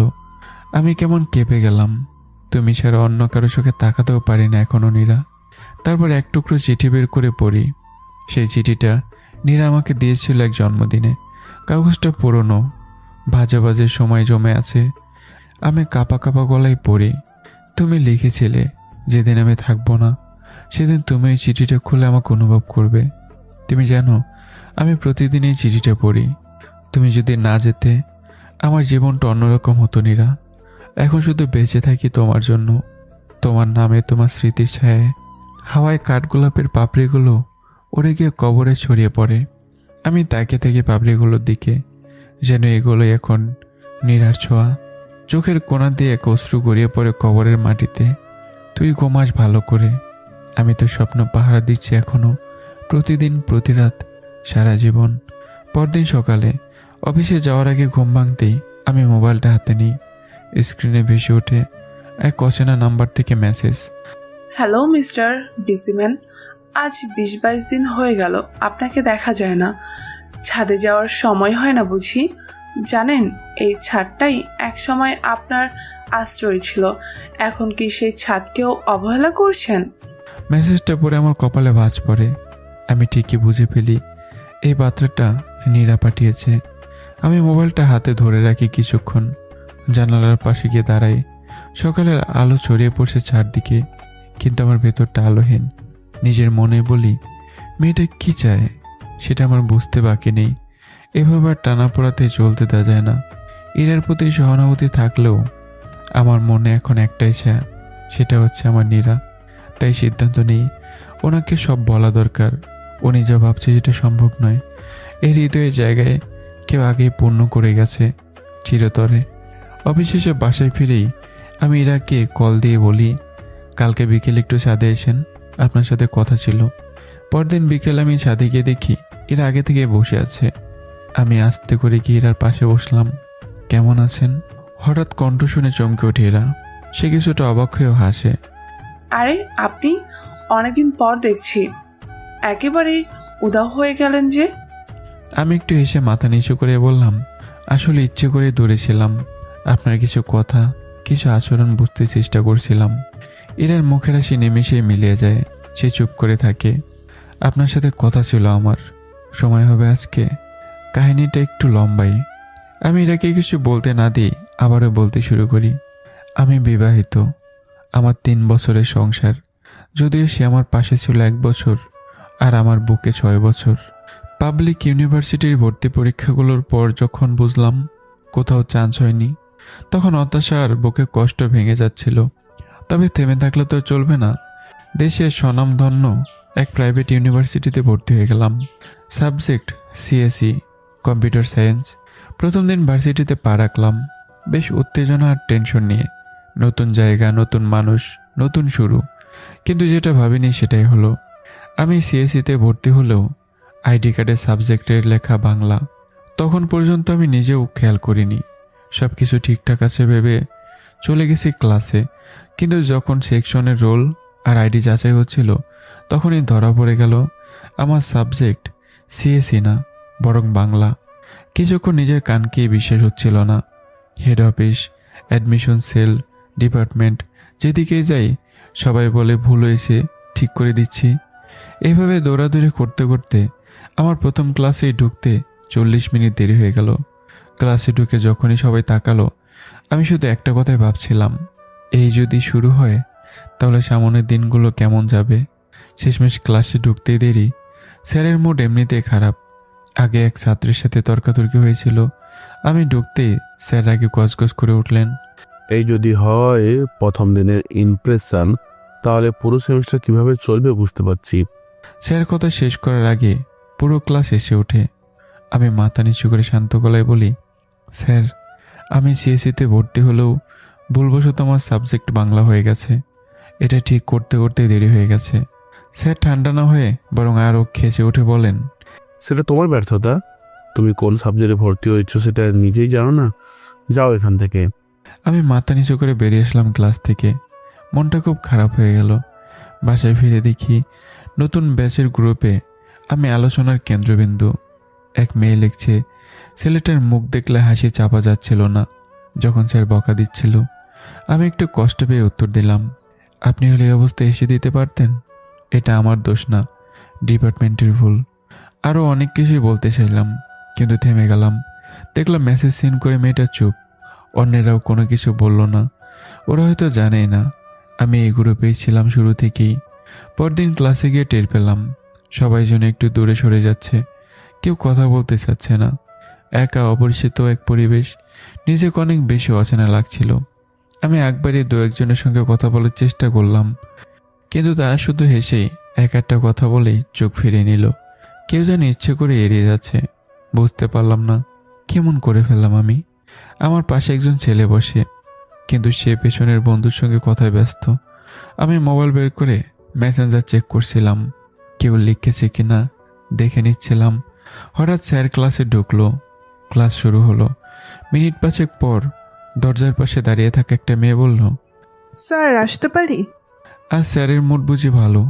মেয়েটাকে ভেতরে ঢুকতে দিয়ে তিনি নিজের মতো ক্লাস করাতে থাকলেন। মেয়েটা ক্লাসে চোখ বুলিয়ে দেখলো কোথাও সিট ফাঁকা নেই। শেষমেশ চুপচাপ আমার পাশের সিটে এসে বসলো। আমি একটা ভদ্রতাসূচক হাসি দিয়েই মুখ ঘুরিয়ে নিলাম, কিন্তু মনে মনে ভাবছিলাম এই মেয়েটা কি জানে আমি সেই মুখ ভার করা ছেলেটা যাকে নিয়ে ওদের গ্রুপে এত আশাসে চলছিল। মেয়েটাকে দেখে বোঝা যাচ্ছিল খুব তাড়াহুড়ো করে এসেছে। ব্যাগ খুলে তড়িঘড়ি করে একটা পানি বের করে একটা নিয়ে গেলে ফেললো অর্ধেক বোতল। আমি একটু ইতস্তত করে জিজ্ঞাসা করলাম, অনেক দৌড়ে এসেছেন বুঝি? সে চোখ বড় বড় করে গত গলায় বলল, সব কটা বজ্জাত, একটা কাজ ঠিক মতো করতে পারে না। কাজ না জানলে চাকরিতে কেন রাখে এইগুলোরে, বেয়াদবগুলোরে? আমি কিছু বলবো কিনা বুঝে উঠতে পারছিলাম না। তার চোখ মুখে স্পষ্ট রাগে আগুন। তবু আস্তে করে বললাম, কেন, কে কি করেছে? সে একটু ফুসফুস করে বলে উঠল, এই শালা অ্যাডমিশন অফিসারের বাচ্চারা। আমি ভর্তি হয়েছি CSE-তে, আর ওরা আমাকে বানিয়ে দিয়েছে বাংলা সাবজেক্টের স্টুডেন্ট। এ নিয়ে 1 ঘন্টা ঝামেলা সামলাতে হলো। আমি একটু অবাক হয়ে যেন একটা অদ্ভুত স্বস্তি পেলাম। মনে হলো এই বলে শিকার আমি একা না। সেম কাহিনী আমার সাথেও করেছে। ঠিক তখনই স্যার ক্লাস থামিয়ে ঝাড়ি দিলেন। ক্লাস করতে ইচ্ছে না করলে বেরিয়ে যাও। এত কথা কেন? আমার ক্লাসে একটা শব্দও যেন না শুনি। আমি কিছু জিজ্ঞেস করলে উত্তর দিবা, না হলে চুপ করে থাকবা। মেয়েটা আস্তে করে যেন নিজের মনে বলে উঠল, মুখ যেহেতু আছে কথাও বলবো। একদম নিচু গলায়, স্যার যাতে শুনতে না পান। আমি একটা মুচকি হাসি দিয়ে ক্লাসে মনোযোগ দিলাম। আমার কথা থামিয়ে দিয়ে ইরা বলে, আপনি আমাকে এসব বলছেন কেন? আমার চোখ বেয়ে নেমে আসা পানি আমার চাপদারিতে গড়িয়ে পড়ছে। ঠান্ডা গলায় আমি বলি, আপনাকে আমার অতীতের প্রতিটা কথা এক একটি শব্দ করে বলছি। আমার মনে হচ্ছে বলা দরকার। ও, মেয়েটা কি আপনার প্রেমিকা ছিল? নাম কি ওনার? আমি চুপ হয়ে যাই, কোনো উত্তর দিই না। এরা কিছুক্ষণ চুপ থেকে আবারও জিজ্ঞাসা করে, আপনার চোখের পানি তো থামছেই না। আজ না হয় থাক, আরেকদিন বলবেন। আমি হাত দিয়ে চোখ মুছতে মুছতে আবারও বললাম, নীরা, ওর নাম নীরা, আমার মৃত স্ত্রী। এরপর আমি আবারও গল্প বলা শুরু করি। সেদিন ক্লাসের পর নীরার সাথে আর কথা হয়নি আমার। মানে দেখেছি ক্লাসে, কিন্তু আর কথা হয়নি। ক্লাসে সবাই এখনও কেমন যেন দূরে দূরে থাকতে চায়। আমি নিজের মধ্যে একা একা থাকি। একদিন নীরা আমার পাশে এসে বসে, একবারে এ বলে, ইন্ট্রোভার্ট নাকি আপনি? আমি একটু অস্বস্তিতে পড়ে যাই। যদি আমি আসলে ইন্ট্রোভার্ট না, তবুও হঠাৎ এমন প্রশ্নের সাথে সাথেই উত্তর আসেনি। তখন নীরা আবার বলে, ইন্ট্রোভার্ট হলে হন, ঠিক আছে, কিন্তু তাই বলে ক্লাসে একটাও বন্ধু থাকবে না? না, আমি ইন্ট্রোভার্ট না। এরপর আমি ওকে সব বললাম, কেন সবাই আমার থেকে দূরে দূরে থাকে। নীরা সব শুনে একটু এসে বলে, আসলে বিষয়টা দূরে থাকা না, ওরা হয়তো আপনার আগে আগ বাড়িয়ে কথা বলতে লজ্জা পায়, কারণ ওরা আপনাকে নিয়ে হাসাহাসি করেছে আর আপনি সেটা নিয়ে প্রতিবাদ করেছেন। কেউ কেউ ভেবেছে আপনি রাগ করে আছেন, তাই আর কেউ এগোয়নি। একটু চুপ থেকে আবারও বলে, আচ্ছা চলেন ক্যান্টিনে বসি। আমি বুঝে উঠতে পারছিলাম না কি বলবো। তখন নীরা আবার বলে, আরে আসুন তো, ভার্সিটি লাইফ কেউ এভাবে একা একা কাটায়? নীরার পেছন পেছন আমি ক্যান্টিনে এসে বসলাম। এখন একটু অস্বস্তি লাগছে। চারপাশে অনেক চেনা মুখ, কিন্তু কেউ পরিচিত না। নীরার টেবিলের ওপরে বসেই বলল, আপনি খুব সিরিয়াস টাইপ, তাই না? এমনটা না, আসলে সময়ই পাইনি নিজেকে প্রকাশ করার। তাই নাকি? না হলে তো আমি ভাবছিলাম আপনি বুঝি মুখে তালা মেরে রাখেন। এটা প্রথমবার ভার্সিটিতে কেউ আমাকে এসে কথা বলতে পারলো। সবাই ভাবে আমি ঘামঝরা কঠিন টাইপ মানুষ। আর আমি ভাবছি আপনি আসলে বরফের নিচে আটকে থাকা পানি। আপনি তো কাব্যিক কথা বলেন সবসময়। না, সবার সাথে না, শুধু স্পেশাল কিছু মানুষকে নিয়েই এমন হয়। একটা চুপচাপ মুহূর্ত আসে, আমরা দুজনে 2 মিনিট কিছু বলি না। তারপর আমি জিজ্ঞাসা করি, আপনি তো সেই প্রথম দিনে আমার পাশে বসেছিলেন, মাথায় আগুন ছিল। হ্যাঁ, আর আপনি ছিলেন শান্ত পানির মতো, কেমন যেন বিপরীত দুইজন। এই প্রথম আমি মনে মনে বললাম হয়তো এই মেয়েটা আমার একা থাকা ভাঙতে পারবে, কিন্তু হলো উল্টোটা।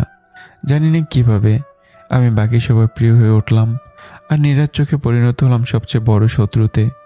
নীরাই তো আমাকে সবার সাথে এক এক করে পরিচয় করে দিয়েছিল। এখন ক্লাসের সবাই আমার সাথে ভালো কথা বলে, হাসে, কিন্তু না চাইতেও জানি না কেন নীরার সাথে আমার বারবার ঝগড়া লেগে যায়। নীরা মোবাইল দেখতে দেখতে সিঁড়ি বেয়ে উপরে উঠছিল, আমি ঠিক তখনই নিচে নামছিলাম। নীরাকে দেখে কে জানে মাথায় এক ধরনের কুবুদ্ধি চাপলো, ইচ্ছে করে সোজা ওর পথ ধরেই হেঁটে গেলাম। নীরা তখনও মোবাইলে মুখ খুঁজে উপরে তাকায়নি, ভাবিনি এত জোরে ধাক্কা লেগে যাবে। ধাক্কা খেয়ে যখন পড়ে যাচ্ছিল আমি লুফে নিলাম, তুলে দেওয়ার সাথে সাথেই কর্কশ গলায় বলে উঠল, চোখে কি কদু পড়েছে নাকি? দেখে হাঁটতে পারছো না? আমি নিজেও আমার চোখে কদু পড়েছে তাই তোকে দেখিনি, কিন্তু তোর চোখে কি কুমড়ো পড়েছে? তুইও তো দেখে হাঁটিসনি। আমি তো গল্প পড়ছিলাম, তোর মতন আকাশ দেখে হাঁটি না। ভার্সিটির সিঁড়ি তোর গল্প পড়া জায়গা মনে হয়? পড়ে যাচ্ছিলি বলে ধরলাম, আমি না ধরলে মাথা পেটে গোবরে ভার্সিটির পরিবেশটাই নষ্ট হয়ে যেত। নীরা একটু থেমে যায়, বুঝে ওঠার চেষ্টা করে আমি কি বললাম। বুঝে যাওয়ার আগেই ওর চোখে যেন আগুন জ্বলছে, মনে হলো আমাকে এক্ষুনি গিলে যাবে। আমি দাঁড়ালাম না, পাশ কাটিয়ে নেমে গেলাম। মনে হচ্ছিল নীরার মাথায় আগুন চলে গেছে, সেই অপমানের প্রতিশোধ নেবেই। হয়তো ভাবছে এত বড় কথা, এর শেষ আমি দেখবই। ঠিক তখনই নীরার ভাবনায় আগুন ঢেলে দিল আরাধ্য এসেই ঠাট্টা সুরে বলল, কিরে, একটুর জন্য ভার্সিটির নোংরা হওয়া থেকে বেঁচে গেছিস নাকি? আবির নাম ধরলে তো মাথা পেটে নাকি গোবরে সব একাকার হয়ে যেত। কি রে নীরা, তোর মাথায় বুঝি গোবর? কথাটা শেষ করে আরাধ্য আস্তে আস্তে পিঠ খায়। কথাটা শুনে এক মুহূর্ত সহ্য হলো না নীরার। ক্লাসের আরও 5-7 জন মেয়ে তখন একসাথে বসে। এমনিতে আমি অপমান করেছি, তার উপর আবার সবার সামনে এসব শুনতে হলো। নীরা কিছু বলার আগেই পাশ থেকে অর্পিতা বলে ওঠে, মানে? আরাধ্য হাসতে হাসতে পিঠে চেপে বসে, হাসি থামাতে পারছে না। অনেক কষ্টে থামিয়ে বলে, আরে আমি ক্লাসে ঢোকার সময় শুনছি আবির তার বন্ধুদের বলছে নীরা নাকি তার সাথে বাড়ি খেয়ে পড়ে যাচ্ছিল। আবির নাকি একদম সিনেমার নায়কের মতো হাত ধরে ধরে ফেলেছে, ও না ধরলে নাকি ভার্সিটি নোংরা হয়ে যেত। নীরার রাগে শরীর কাঁপছিল। একটা হেস্তনেস্ত করতে হবে, এভাবে তো আর চলে না। কিন্তু চেষ্টা করেও কিছু করতে পারছিল না, কারণ সুযোগই পাচ্ছিল না। এরপর টানা 2-3 দিন নীরা ভার্সিটিতে একাই থাকলো, কারোর সাথে ঠিকভাবে কথা বলতো না। কেউ কিছু জিজ্ঞাসা করলে রেগে গিয়ে ঝাঁঝালো জবাব দিত। ব্যাপারগুলো আমার চোখ এড়ায়নি, বরং খুব ভালো করে বুঝতে পেরেছিলাম ওর মনের অবস্থা। ভাবলাম 90 দশকের মতো একটা চিঠি দিই, হয়তো হাতে লেখা একটা চিঠি পেলে ওর মনটা একটু হালকা হবে। মেয়েরা তো এমনই, ছোট ছোট জিনিসে খুশি হয়ে যায়। তাই নীরাকে একটা চিঠি দিলাম। নীরা, সত্যি বলতে ক্লাস 9-10 পরীক্ষায় চিঠি লেখার জন্য লিখেছিলাম, কিন্তু তাছাড়া কখনো চিঠি লেখা হয়নি। আজই প্রথম, তাও তোকে লিখছি। তোকে হয়তো এই প্রথম তুই করে বলছি। যাই হোক, ফোনের মেসেজ কল সবই আধুনিক, কিন্তু আমার মনে হয় কাগজে লেখা শব্দগুলোর মধ্যে এক ধরনের স্পর্শ থাকে, সেটা আঙ্গুল দিয়ে ছোঁয়া না গেলেও হৃদয়ে গিয়ে লাগে। আমি চাইলে তোকে সামনেকে সরি বলতে পারতাম, কিন্তু মনে হলো সেটা তোর মন থেকে কষ্ট বা খারাপ লাগা দূর করতে পারবে না। তাই আমার এই ছোট্ট প্রচেষ্টা। সত্যি বলতে আমি বুঝিনি এই ব্যাপারটা তোকে এতটা খারাপ লাগাবে। কথার প্রয়োজনের চেয়েও বেশি ভাইরাল হয়ে গেছে। জানি ওই 2-1 দিন সবাই তোকে নিয়ে হাসাহাসি করেছে, আর তুই যেটা ভালোভাবে নিতে পারিসনি। তোর মনে আছে প্রথম দিন আমাকেও নিয়ে হাসাহাসি হয়েছিল, আমিও ঠিক মতো নিতে পারিনি। যাক, এত কথা না বাড়াই, পারলে আমাকে ক্ষমা করে দিস। আর যদি চাস যে কোনো শাস্তি দিস, আমি মাথা পেতে নেব। আবির। চিঠিটা লিখে ক্লাসে সবার সামনেই নীরার হাতে দিলাম। ও কিছু না বলেই আমার সামনে চিঠি পড়তে লাগলো। পড়া শেষে গোল ফ্রেমের চশমার আড়াল থেকে একবার আমার দিকে তাকালো। আমি তাড়াতাড়ি কানে হাত দিয়ে সরি বললাম। নীরা কিছু বলল না, শুধু একটা হাসি দিল। আর সেই হাসি, আমি বুঝতে পারি আমি সেই হাসি প্রেমে পড়ে গেছি। এত মিষ্টি একটা হাসি, ওই হাসি আমি কখনোই বলতে পারবো না। ওই 1 সেকেন্ডে আমার সম্পূর্ণ মনটা নীরা নিয়ে চলে যায় ওর কাছে। ওদিনই নীরা কালো একটা জামা পরেছিল, স্পষ্ট মনে আছে আমার। আমি এখনো চোখ বন্ধ করলে ওকে সেই চশমা আর কালো জামাই দেখতে পাই। আমার দিকে তাকিয়ে মুচকে হাসছে। আমার কথাগুলো শেষ হতেই এরা বলে উঠল, নীরাপুকে তো কখনো দেখলাম না, কোথায় উনি এখন? আমি মাথা নিচু করে আঙ্গুল করতে করতে আবারও বললাম, বলছি তো, নীরা কোথায় আছে সব বলবো, শুনুন পুরোটা। এরা একটু হতাশ গলায় বলল, মাগরিবের আজান হচ্ছে অনেকক্ষণ ধরে। আমার চাচি রেগে আগুন হয়ে যাবে।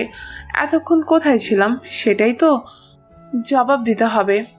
আরেকদিন শুনি না হয়? কাল বিকেলে আসবেন? এরা একটু চুপ থেকে বলল, আচ্ছা, আসবো। পরদিন দুপুর থেকে শুরু হয় প্রচণ্ড ঝড় বৃষ্টি।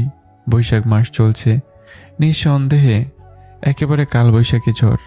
বৃষ্টি থামে আসরের আজানের একটু পর, কিন্তু বাতাস থামে না। একটার পর একটা ঝোড়ো হওয়া ধাক্কা যেন আকাশটা নেড়ে দিতে চায়। এরা ভাবে এই ঝড়ের মাঝে আমি নিশ্চয়ই আসবো না, তাই সেও আর ছাদে যায় না। কিন্তু সেই বিকেল থেকেই রাত 1টা পর্যন্ত পুরো ঝড়টা আমি একাই ছাদে বসে কাটিয়ে দিই। বৃষ্টির পানি, জোরে হওয়ার কাঁপুনি, সব কিছু যেন আমার শরীর না, মনটাকে ভিজিয়ে দেয়। পরদিন কোনোভাবে কানাঘুষো থেকে এরা জানতে পারে আমার ভীষণ জ্বর, শরীর খুব খারাপ। এই খবর শুনে এরা নিজেকে সামলাতে না পেরে হাঁপাতে হাঁপাতে ছুটে আসে আমাকে দেখতে। আমি বিছানায় হেলান দিয়ে আধ চোখে তাকিয়ে বললাম, কাল আসলেন না যে? এরা একটু সংকোচে গলা নামিয়ে উত্তর দেয়, কাল তো প্রচুর ঝড় ছিল, কিভাবে আসতাম বলেন? আমি মনে মনে ভাবি, ঠিকই তো, ওনার কেমন দরকার আমার গল্প শোনার, যে সেই ঝড় তুফানে ছাদে আসবে। আমি কিছুক্ষণ চুপ থাকলাম, আবারও বললাম, ওই চেয়ারটা টেনে বসুন, কথা আছে আপনার সাথে। এরা বসতে না বসতেই উদ্বিগ্ন কণ্ঠে জিজ্ঞাসা করে, তার আগে বলুন, আপনি এত জ্বর কিভাবে পেলেন? কাল আপনার জন্য অপেক্ষা করতে করতে বৃষ্টিতে ভিজে গিয়েছিলাম, হয়তো সেখান থেকেই। এনার বুকটা মোচড় দিয়ে ওঠে। মনে মনে ভাবে। আমি একটু থেমে যাই, তারপর আবারও বলি, কালকে আমরা নীরার কালো জামা পরা ওই জায়গাতে ছিলাম। আমি সেদিনই নীরার প্রেমে পড়ে যাই। নীরা ছিল উজ্জ্বল শ্যামবর্ণের, ওর চোখ দুটো ছিল গভীর কালো, একদম টেনে নেওয়ার মতো। খোলা চুলে অসম্ভব মানাতো। এর আগে কখনো সৌন্দর্য না দেখেছি, না ঠিকভাবে লক্ষ্য করেছি, কিন্তু সেদিন যখন আমার সামনে এসেছিল, সত্যি মনে হয়েছিল আকাশ থেকে নেমে আসা কোনো পরী যেন আমার সামনে বসে আছে। নীরা আমাকে বলে, আচ্ছা যা, তোকে ক্ষমা করে দিলাম, তবে শাস্তি আছে, সেটা তো পাবি। আমি তখনও কানে হাত দিয়ে দাঁড়িয়ে আছি পুরো ক্লাসের সামনে। নীরা হয়তো এটাকে তার প্রতিশোধ হিসেবে ধরে নিয়েছে। আমি জিজ্ঞাসা করলাম, কি শাস্তি? এখন থেকে প্রতি সপ্তাহে তুই আমাকে একটা করে চিঠি লিখবি। প্রতি সপ্তাহে? কি নিয়ে লিখবো আমি? সেটা আমি জানি না, তবে লিখতে হবেই, এটাই তোর শাস্তি। আচ্ছা, চেষ্টা করব। না, চেষ্টা না, করতেই হবে। আচ্ছা। পরদিন থেকে আমি চিঠি লেখা শুরু করলাম। প্রথম চিঠিতে কি লিখব তা ভাবতে ভাবতে অনেক সময় নষ্ট করলাম। শেষে লিখলাম, নীরা, গত সপ্তাহে তোর কথা শুনে আমার মনে অনেক চিন্তা এলো। সত্যি বলতে আমি ঠিক বুঝতে পারিনি কি লিখব, তবুও তোকে উইকলি চিঠি দেওয়াই এখন আমার শাস্তি। আশা করি তুই আমার এই অদ্ভুত কাজটা মেনে নিবি। চিঠিটা আমি ভার্সিটি গিয়ে সরাসরি নীরাকে দিলাম। সে এসেই বলল, ভালো হয়েছে। 1 সপ্তাহ কেটে গেল। প্রত্যেক সপ্তাহে আমি চিঠি লিখতে শুরু করলাম। কখনো স্মৃতির কথা, কখনো নিজের অনুভূতি, কখনো ক্লাসের মজার ঘটনা। চিঠিগুলো লেখার সময় যেন নীরার সঙ্গে একটা আলাদা সম্পর্ক গড়ে উঠতে লাগলো। একদিন নীরা চিঠি পড়ে হেসে বলল, কি রে, তুই দেখছি ভালোই লিখতে পারিস। আমি একটু লাজুক হয়ে বললাম, তুই না বলে তো লিখতেই পারতাম না। তোর চিঠি পড়ছি আজ 13 সপ্তাহ। তোর ভালো লাগা, খারাপ লাগা, দুশ্চিন্তা সব কিছু আমি জানি। হয়তো আমি তোর চিঠির প্রতি একটু দুর্বল হয়ে পড়েছি। ঠিক আছে যা, আজ থেকে তোর চিঠির শাস্তি থেকে তোকে বিদায় দিলাম। তোর শাস্তি শেষ। জানি না কেন ওর কথাটা শুনে হঠাৎই মনটা খারাপ হয়ে গেল। এই 13টা সপ্তাহ আমি যেন ওর কাছে নিজের সবটুকু উজাড় করে দিয়েছি। আমার দিন শেষের ক্লান্তি, ছোট ছোট আনন্দ, পুরনো কষ্ট, আজকের হাসি, সব কিছু তো ছিল সেই চিঠিগুলোর মধ্যে। চিঠি না থাকলে কিভাবে বলবো নীরাকে আমার কথা? চুপচাপ অনেকক্ষণ বসে থেকে সাহস করে বলে ফেললাম, নীরা, আমি তো চিঠিতে নিজের সব কথা তোকে বলতাম। এগুলো ছাড়া তো আমি একদম একা হয়ে যাব। নীরা চুপ করে কিছুক্ষণ তাকিয়ে থাকলো আমার দিকে, তারপর একটা মুচকি হাসি দিয়ে বলল, চিঠি দিতে না করেছি, বলিনি তো আমি মরে গেছি। আমি তো আছি, এখন থেকে চিঠিতে না, আমার পাশে বসেই বলবি সব কথা, শুনতে আমারও ভালো লাগবে। আমি কিছু বলিনি, শুধু মনের অজান্তে হেসে ফেললাম। আর পরের 5 বছর এইভাবে মনের অজান্তেই আমি আরও অনেকবার হেসেছি। ক্লাস শেষে নীরার সঙ্গে সময় কাটানো যেন এক অভ্যাসে পরিণত হয়ে গেল। ক্লাসে একসাথে বসা, লাইব্রেরির কোনায় গিয়ে বই পড়ে সময় কাটানো, ক্লাস শেষে রাস্তার মোড়ে দাঁড়িয়ে চুপচাপ কিছু না বলেই পাশে হাঁটা, সব কিছুই যেন একটা নীরব বন্ধন গড়ে তুলল আমাদের মাঝে। নীরার চোখের ভাষা আমি পড়তে শিখে গিয়েছিলাম। ওর মন খারাপ থাকলেও আমার মন খারাপ হতো।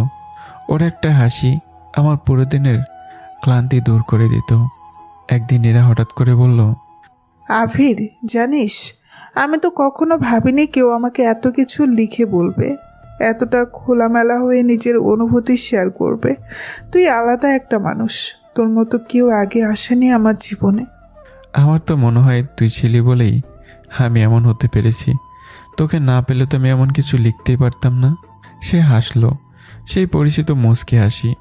কখন যে আমরা বন্ধু থেকে একটু একটু করে অন্য কিছু হয়ে উঠেছি।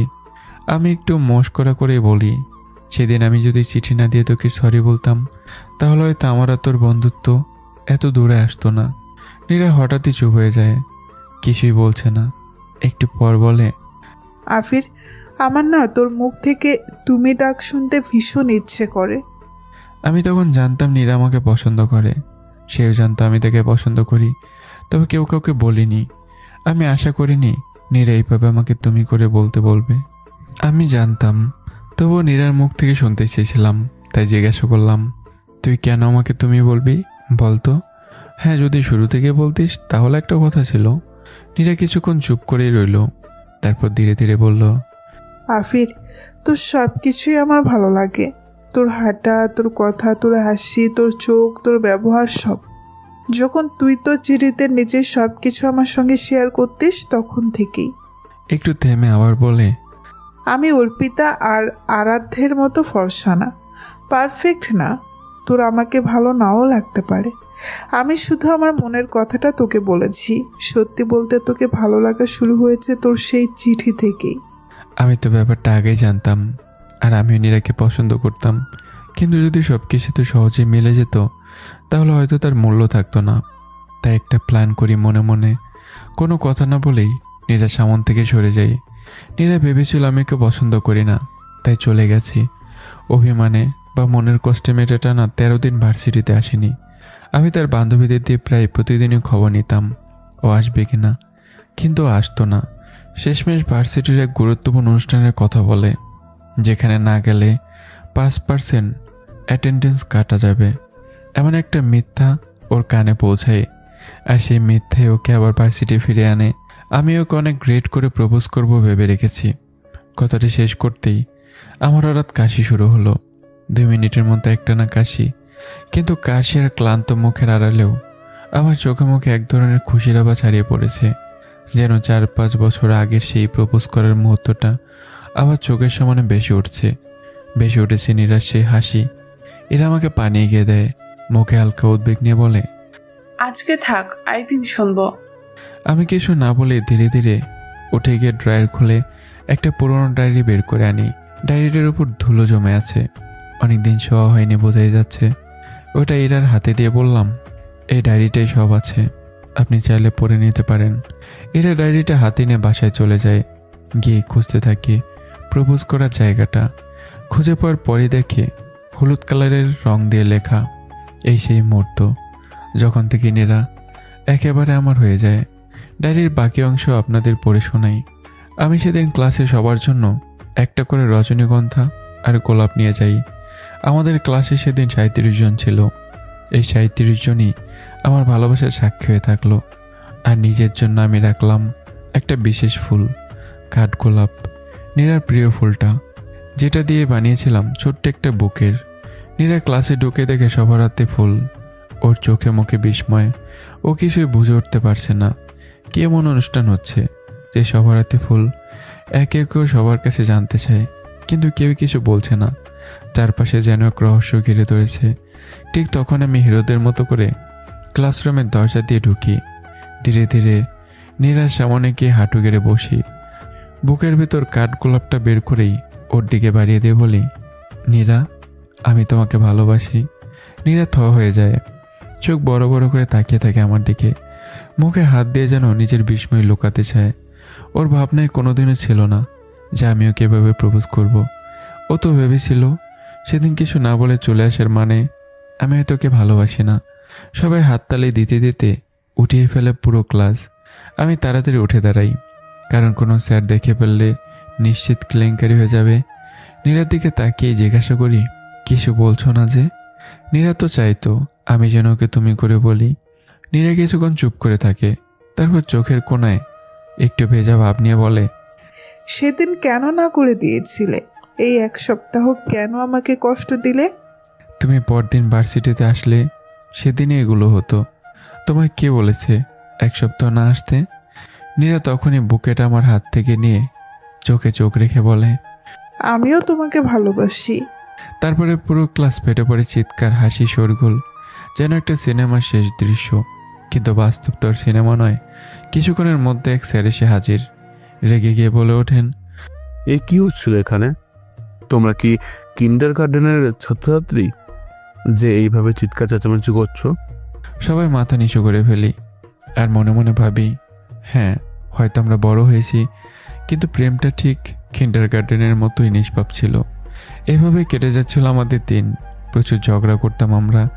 অনেক কথাই মাথায় আসছে লেখার মতো, তবে বৃষ্টির কাহিনীটাই আগে লিখি।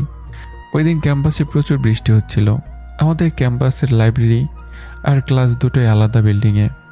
নীরা লাইব্রেরিতে ছিল আর আমি ক্লাসে। বৃষ্টির জন্য আজকে সব ক্লাস বন্ধ করে দিয়েছে। আমি ক্যান্টিনের দিকে 2 কাপ কফি নিয়ে নীরার কাছে যাই। নীরা আমাকে দেখে বলে, আভির, তুমি এসেছো? আমি তোমাকেই কল দিতে চাচ্ছিলাম। তুমি তো জানো বৃষ্টি আমার কত পছন্দ। চল না ভিজি। নীরার মুখের কথা শুনেই আমি একটু থেমে যাই। ছাতা তো নেই, দুজনেই ভিজে যাব, এইটা মাথায় আসে। কিন্তু ওর চোখে এমন এক উল্লাস, এমন এক আনন্দ ছিল যেটা কোনো ছাতা দিয়ে ঢেকে রাখাই সম্ভব না। আমি শুধু বলি, চলো। নীরা ব্যাগটা লাইব্রেরির কাউন্টারে রেখে দেয়। আমি হাত বাড়িয়ে দিই। ও আমার হাত ধরে বাইরে বের হয়। বৃষ্টিটা তখন একটু কম, হালকা ছিমছিমে। চারপাশে গাছের পাতা থেকে পানি ঝরছে। মাঠে ছোট ছোট পানির ধারা গড়িয়ে পড়ছে। আর নীরা দৌড়াতে দৌড়াতে বৃষ্টিতে ঘুরছে। আমি এক জায়গায় দাঁড়িয়ে ওকে দেখছি। জল ভেজা চুল, নীরার মুখে হাসি। মনে হচ্ছিল যেন সত্যিই কোনো সিনেমার দৃশ্য থেকে নেমে এসছে। হঠাৎ আমার দিকে তাকিয়ে বলে, এইভাবে শুধু দাঁড়িয়েই থাকবি? আয় আমার সাথে। বলেও আমার হাত টেনে ধরে। আমারও হাত পা নড়ে ওঠে। আমি নীরার সাথে ঘুরে বেড়াই ভেজা ঘাসে, পানির ভিতর দিয়ে হেঁটে বেড়াই। দুজনে পুরো ভিজে যাই। কিন্তু সেই বৃষ্টির নিচে আমি বুঝে যাই, জীবনের যত কষ্টেই থাক না কেন, এই মুহূর্তটা আমি কোনো কিছুর বিনিময়ে ছাড়তে পারবো না। নীরা থেকে তাকিয়ে বললাম, তুই জানিস আমার জীবনের সবথেকে সুন্দর মুহূর্ত যদি কিছু থাকে তাহলে সেটা এই মুহূর্তটাই। নীরা ভেজা চুল সরিয়ে বলে, তাহলে এটা ধরে রাখিস, কারণ আমি চাই এমন অনেকগুলো মুহূর্ত আমাদের সামনে থাকুক। থাকবে যদি তুই পাশে থাকিস। ও কিছু বলে না, শুধু মাথা নিচে করে একবার হালকা করে মাথা নাড়ে। বৃষ্টি ঝরতেই থাকে। তবে আমরা দাঁড়িয়ে থেকে একে অপরের হাত ধরে একটু পর আবার লাইব্রেরি এসে কপিটা হাতে নিয়েই নীরার পাশে বসে নীরার দিকে তাকাই। নীরার দিকে তাকিয়ে থাকতে আমার মনে হলো শ্যামবনের মেয়েটার মধ্যে কি অপার মায়া লুকানো। বৃষ্টিতে ভেজা ওর মুখটা যেন অদ্ভুত এক আলোয় ঝলমল করছে। ওর গায়ের রঙটা উজ্জ্বল শ্যামবর্ণ, কিন্তু সেই রঙে যে প্রকৃতির একটা কোমল ছাওয়া আছে। ভিজে চুলগুলো ও গালের গা দিয়ে নেমে এসেছে। কপালের কোণায় জল জমে আছে। আর ওর কালো চোখ দুটো, সেটা তো যেন জাদুর মতো। সেই চোখে এক ধরনের কোমলতা যেটা কোনো আয়নায় ধরা যায় না, শুধু অনুভব করা যায়। আমি মনে মনে বলছিলাম, কে বলে রূপ মানে ফর্সা হতে হয়? এই মেয়েটার চেহারায় প্রতিটা রেখায়, প্রতিটা হাসিতে, প্রতিটা ভিজে চুলের ভাঁজে যে মায়া, সেটা কোনো সাহিত্যে লেখা যায় না। নীরার দিকে তাকিয়ে আমি বললাম, তোকে দেখে মাঝে মাঝে বিশ্বাস হয় প্রকৃতি যেন নিজে তোকে আঁকড়ে গিয়ে একটু বেশি আবেগী হয়ে পড়েছিল, তাই এত মায়া, এত রং, এত কোমলতা ঢেলে দিয়েছে তোকে বানাতে। নীরা একটু লাজুক হেসেই বলল, এত বেশি বলিস না, আমি সত্যি সত্যিই গলে যাব। গলে গেলেই তো ভালো, তখন তোকে ধরে রাখার অজুহাত পাবো। ও কিছু বলে না, শুধু হালকা একটা ধাক্কা দিয়ে বলে, চুপ কর, কফিটা ঠান্ডা হয়ে যাবে। সত্যি নীরা, তোকে আজ খুব মিস করছি। আজকেও বাইরে ঝরছে টিপ টিপ বৃষ্টি। জানিস, ঠিক এমন এক বৃষ্টির দিনে তুই বলেছিলি, চল না আভির, আজকে বৃষ্টিতে ভিজি। তোর সাথে সেই বৃষ্টিতে ভেজা মুহূর্তটা, তোর ভেজা চুলে হাত চালিয়ে দেওয়া, ঠান্ডা কাঁপনে পেলে তোকে কফি এনে দেওয়া, সব কিছু যেন আজ এই বৃষ্টির সাথে আবার ফিরে আসছে।